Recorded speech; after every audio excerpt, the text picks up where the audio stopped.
Hi friends, இன்றைக்கி வந்து செவ்வாய்க்கிழமை காலையில் 5 மணிக்கு தான் ஃப்ரெண்ட்ஸ் எந்திரிச்சேன். எந்திரிச்சதுக்கப்புறம் ஃப்ரெஷ்அப் ஆகிட்டு சமைக்க ஆரம்பிச்சிட்டேன். நான் சமைச்சிட்டு இருக்கும்போது பார்த்தீங்கன்னா தண்ணி வந்துருச்சு. உடனே விடுவேனா என்னோட ஹஸ்பண்டை எழுப்பி விட்டுட்டேன், போய் தண்ணி பிடிங்கன்னு.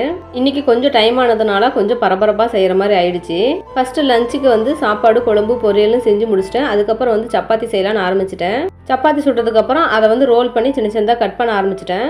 அதுக்கப்புறம் ஒரு கடாயில் எண்ணெய் ஊற்றி கடுகு போட்டு வெங்காயம், தக்காளி, உப்பெல்லாம் சேர்த்து நல்லா வதக்கிட்டு தேவையான மசாலா பொருள்லாம் போட்டுட்டு நம்ம கட் பண்ணி வச்ச சப்பாத்தி இதில் போட்டு நல்லா பரட்டி எடுத்து கொத்தமல்லிலாம் போட்டு எடுத்துட்டோம் அப்படின்னா ரொம்பவே டேஸ்ட்டு சூப்பராக இருக்கும். ஜெய்குட்டிக்கு நீங்கள் வந்து ரொம்பவே சப்போர்ட் பண்ணுறீங்க. அதை பார்த்துட்டு ஜெய்குட்டி ரொம்பவே ஹாப்பிங்க. யூனிஃபார்மில் ஜெய்குட்டி வந்து ஒரு ஆஃபீஸ் போகிற மாதிரி இருக்குன்னு நான் சொல்லியிருந்தேன். அதை பார்த்துட்டு ரொம்பவே ஜெய்குட்டிக்கு யூனிஃபார்ம் சூப்பராக இருக்குன்னு சொல்லிட்டு நிறைய பேர் கமெண்ட் பண்ணியிருந்தீங்க.